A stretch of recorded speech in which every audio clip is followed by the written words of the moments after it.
Hi everybody, my name's Dan. We're here at MarineMax in Nisswa, Minnesota. Behind me is a 2025 Sea Ray. This is a 270 SDX, and I'm going to walk you guys through my top 3 favorite features. First off, the power. With this being a 27-foot boat, having a 350 horsepower Mercury, this is a 6.2 liter, having that to propel this boat across the water makes it a dream of an experience.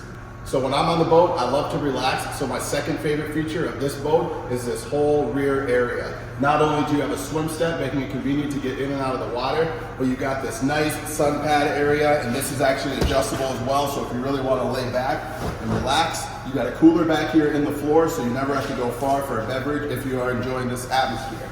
And last but not least, the size. This boat is huge, and when I'm out on the water, I'm bringing all my friends, and not only is it accommodating to the driver, but it's also accommodating to all the passengers. You got wireless phone charger areas, lots of cup holders, lights, you name it. Everything you need to be comfortable out on the water. Those are my top 3, but there's a lot more to see, so come on in, check it out for yourself.